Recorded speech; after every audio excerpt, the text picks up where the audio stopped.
Bem-vindos, queridos amigos, ao novo canal História Viva, cenário Segunda Guerra Mundial.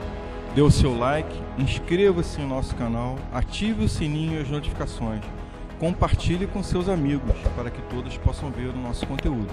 Precisamos da sua ajuda para o crescimento do canal. Se você deseja comprar os livros que eu utilizo para o estudo da Segunda Guerra Mundial, vou deixar os links nas descrições dos vídeos. Para quem deseja iniciar os seus estudos da Segunda Guerra Mundial, também vou deixar links dos livros recomendados na descrição dos vídeos. Invista no seu conhecimento e aprendizado. Agora vamos para a vinheta.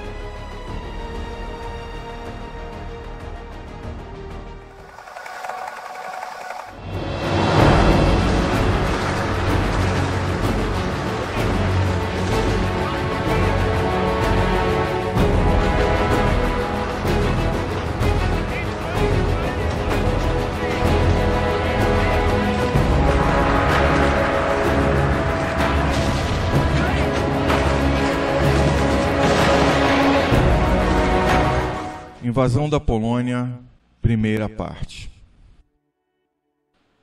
Queridos amigos, para o melhor entendimento, se faz necessária a abordagem relativa ao início da história, as aspirações e objetivos de Hitler no processo de ataque à Polônia e sua obsessão por Danzig, como meta da grande unificação alemã, e a descoberta de vestígios que apontam o desejo de Hitler em atacar mais tarde a França e a Inglaterra, pois sabia que ambos os países não ficariam isentos, ou seja, apenas assistindo às invasões nazistas, isso já em 1939. O Estado polonês não era reconhecido pela Alemanha e nem muito menos pela União Soviética, sendo considerado um inimigo em comum para os dois líderes, Hitler e Stalin. Ambos desejavam invadir e controlar as terras polonesas, visando extinguir de forma definitiva a existência do Estado polonês. Vamos agora verificar o processo de invasão da Polônia pelas forças alemãs e mais tarde pelas forças soviéticas. Na matéria existem trechos que foram transcritos pertencentes às falas pronunciadas pelos participantes, envolvidos diretamente no cenário da Segunda Guerra Mundial. Os ventos da guerra sopram na Europa.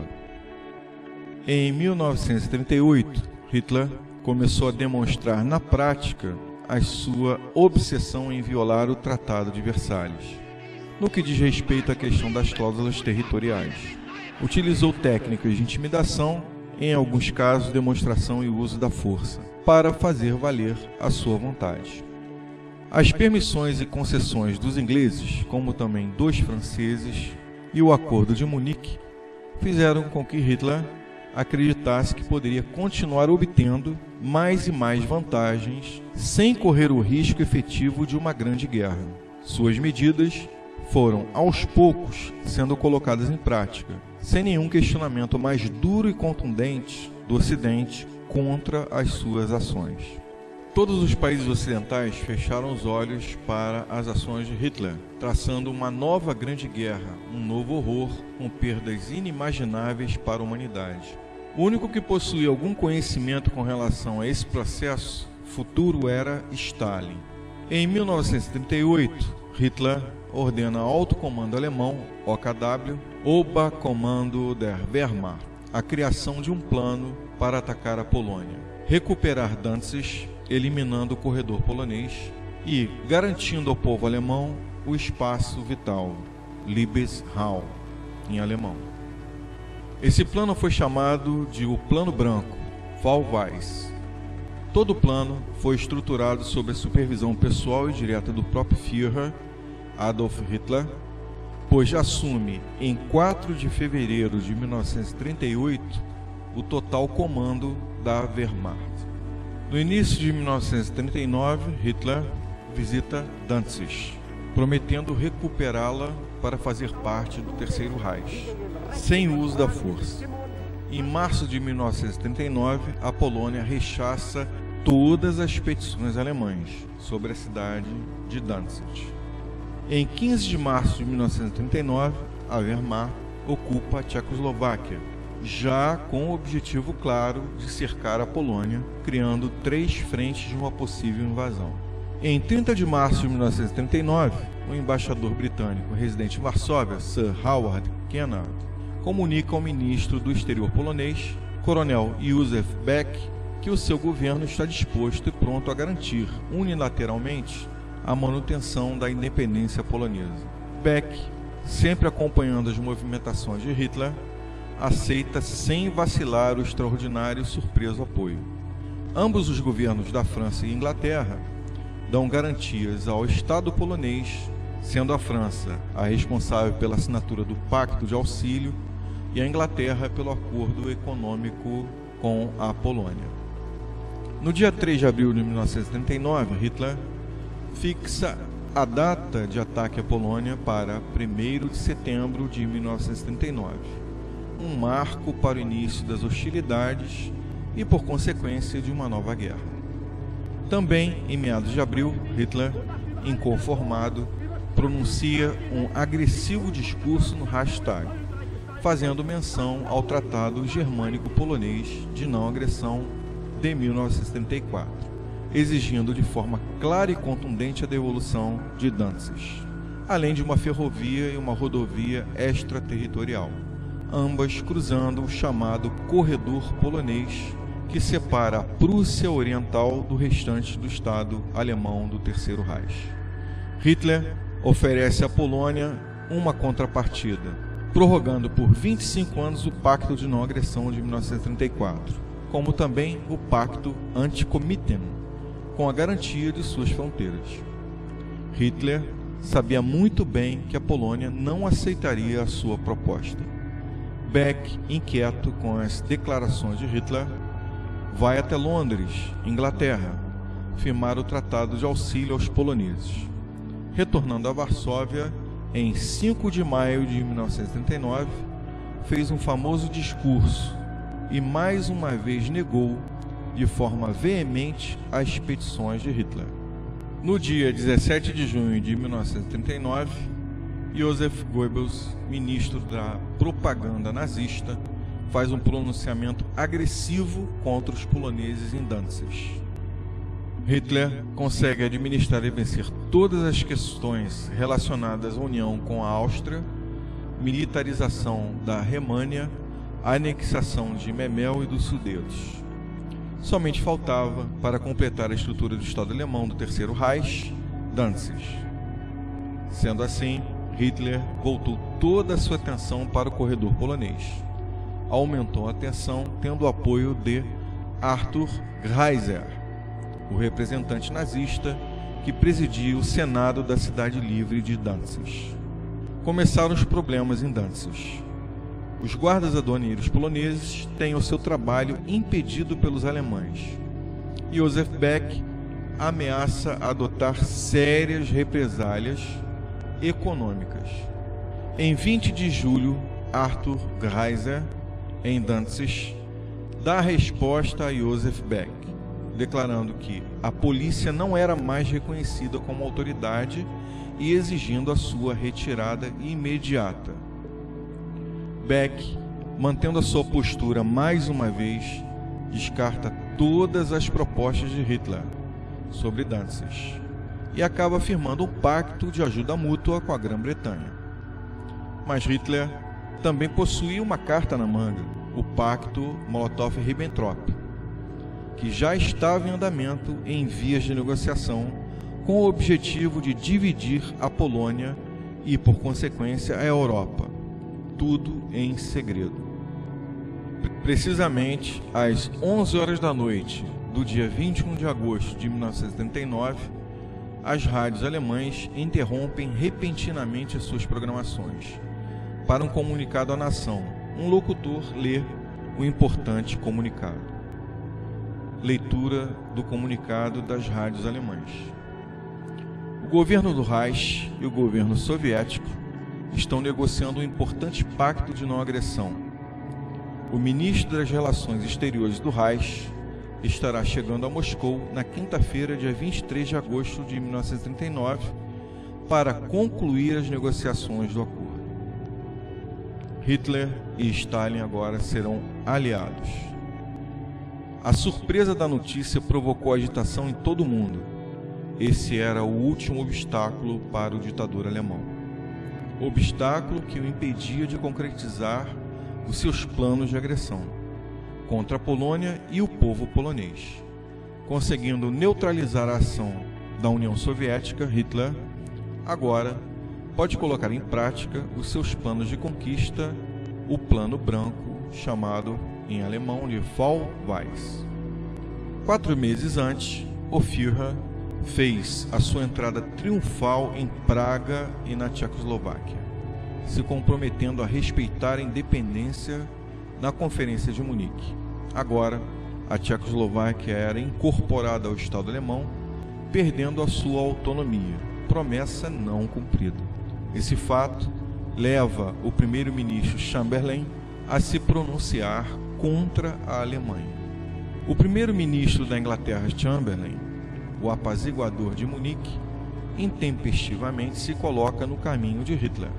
2 dias depois da ocupação da Tchecoslováquia, em 17 de março de 1939, o político inglês se pronuncia na cidade de Birmingham, em um discurso decisivo contra a Alemanha e seu Führer. No dia seguinte, Chamberlain faz um comunicado à Câmara dos Comuns que a Grã-Bretanha se compromete a fornecer à Polônia plena ajuda militar em caso de agressão, e a França faz o mesmo. Hitler, sabendo a declaração de Chamberlain, entra em cólera, explodindo em um ataque de fúria.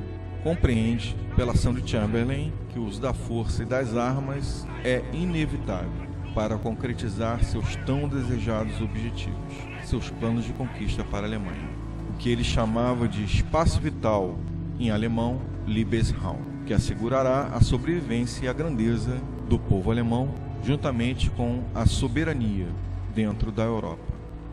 Com isso, toda a ordem europeia desmorona a olhos vistos, para não mais levantar, alguns anos após a Primeira Guerra Mundial e o Tratado de Versalhes.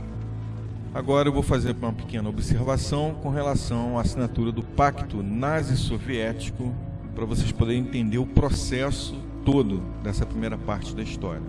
Com a assinatura do Pacto Nazi-Soviético, Hitler decide antecipar a data para o ataque à Polônia do dia 1º de setembro para o dia 26 de agosto, um sábado às 4h30 da madrugada.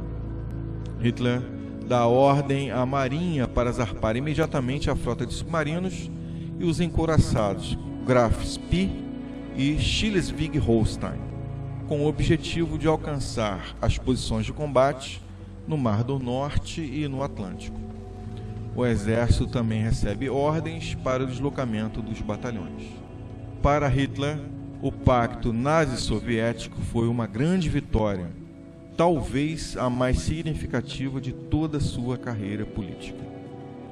Com o apoio da União Soviética, ele se sente preparado e fortalecido para enfrentar e derrotar de uma forma contundente e definitiva a Polônia, confrontando também a Inglaterra e a França. No dia 25 de agosto, às 15 horas, Hitler ordena o ataque à Polônia.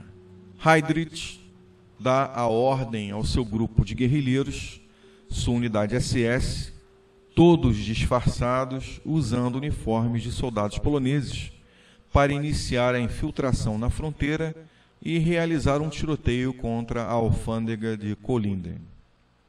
Hitler, em retorno a Berlim, envia uma carta a Mussolini, comunicando que antecipou o ataque à Polônia. Chega à chancelaria do Reich o embaixador italiano Bernardo Attólico. Em suas mãos, um documento com a resposta de Mussolini. Mussolini descreve que a Itália, no momento, não está em condições de entrar em guerra direta, pois não teria capacidade de preparar as suas forças armadas a tempo, devido aos desgastes provocados pela Guerra Civil Espanhola. Hitler reage com surpresa e revolta ao finalizar a leitura da resposta de Mussolini. Na tarde de 25 de agosto de 1939, acontece uma reunião no edifício Downing Street, sede do governo de Sua Majestade, na cidade de Westminster, em Londres, Inglaterra. encontram-se presentes na reunião Chamberlain e os seus ministros. Todos, de forma unânime, chegam à conclusão que a hora é decisiva. O gabinete divulga a notícia do Pacto Germano-Soviético. Este não afetará de forma nenhuma o comprometimento assumido pela Grã-Bretanha com a Polônia. Em Paris, o governo francês, presidido por Edouard Daladier, adota o mesmo posicionamento de Chamberlain. Hitler é informado que a Inglaterra e a Polônia firmam uma aliança definitiva anglo-polonesa com a assinatura do Pacto de Assistência Mútua com o apoio da França. Esse fato aponta e reforça que a Inglaterra possivelmente interviria na guerra, junto com a França. Nesse momento, pelas estradas que conduzem ao leste da Alemanha, marcham infindáveis colunas das forças da Wehrmacht. Em 25 de agosto, Hitler, consciente da repercussão de todos os fatos, acaba tomando uma decisão extrema. Pôs-se de pé e ordenou que chamasse o Marechal Keitel. Com o Marechal à sua frente, ordena a suspensão imediata do ataque à Polônia. Às 20 horas, o Führer dá a contra-ordem, mesmo sabendo que Heydrich, já infiltrado em território polonês, estava realizando os ataques com os seus guerrilheiros disfarçados à alfândega de Kolindem. Mesmo assim, manda a ordem de paralisação a todos. Transcrição das falas de Hitler e seus generais. Suspendam o ataque. Nenhuma tropa deve atravessar a fronteira com a Polônia. Keitel, de forma imediata e com pressa, transmite a mensagem do Führer ao general Brauderich, comandante-em-chefe do exército, que por sua vez transmite ao general Reuter. Fala dos generais. General Reuter, quem fala é Brauderich. Nova situação. O Führer exige a imediata paralisação de todos os movimentos. A fronteira não deve ser ultrapassada sob nenhum pretexto, ao que me parece, por razões políticas. Podemos deter-nos? General Reuter responde: faremos todo o possível. Sendo assim, no dia 25 de agosto, a ordem de não atacar é enviada rapidamente, e aos poucos todas as colunas alemãs paralisam os seus deslocamentos, com a mensagem de proibição das ações de hostilidade contra a Polônia. Heydrich também recebe a ordem, mesmo que tardia, e aborta a continuidade dos ataques. A ordem chega a todas as estradas na Silésia, Eslováquia, Pomerânia e Prússia Oriental. As colunas de tanques, caminhões, cavalaria e peças de artilharia paralisam o seu avanço.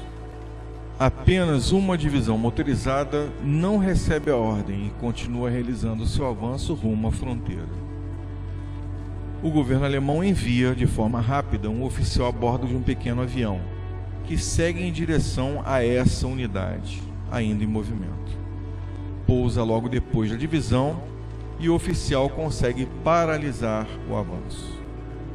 No dia 26 de agosto de 1939, todas as 27 divisões de infantaria, 6 divisões Panzer, 4 divisões ligeiras, 4 divisões motorizadas, 4 brigadas de cavalaria e, por fim, as unidades de artilharia são paralisadas a tempo.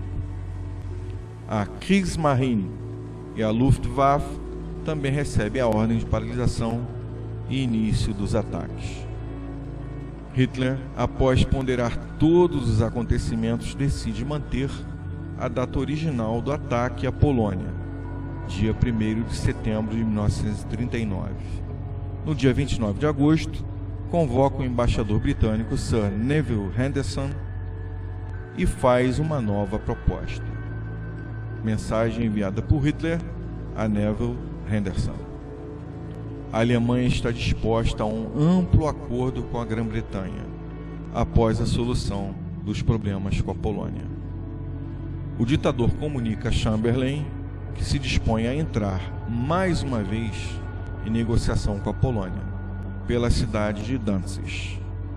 convoca a presença pessoal de um representante polonês em Berlim no prazo de 24 horas para início das negociações. Hitler sabia plenamente que a Polônia não aceitaria sua convocação, nem muito menos as suas propostas. Também não contava com a retirada do apoio à Polônia, dada pela Inglaterra e a França. Assim, com suas ações, coloca os poloneses como sendo responsáveis diretos pelo fracasso de todas as negociações com a Alemanha. Chamberlain, já farto das concessões feitas a Hitler, não se dispõe a um novo Pacto de Munique. No dia 30 de agosto, o embaixador em Berlim, Sir Neville Henderson, entrega a Ribbentrop a resposta do governo britânico, escrito em tom moderado, comunicando de forma clara e objetiva que a Inglaterra não está disposta a pressionar a Polônia a aceitar o ultimato de Hitler. Durante a noite do dia 31 de agosto, pela segunda vez, Heydrich é acionado, com seu grupo de guerrilheiros da SS disfarçados, e realizam novos ataques simulados com o plano já modificado.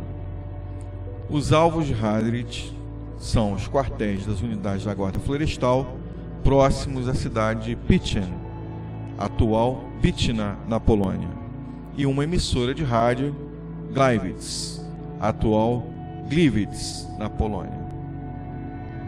Os ataques são bem sucedidos e, aos poucos, de forma imediata e extra, as rádios alemãs transmitem os comunicados alarmantes sobre a inesperada agressão da Alemanha pela Polônia. Hitler, algumas horas depois, faz um pronunciamento à nação com um discurso agressivo transmitido via rádio, comunicando toda a população que a Alemanha estava sendo atacada pelos poloneses e responderia à violência com violência.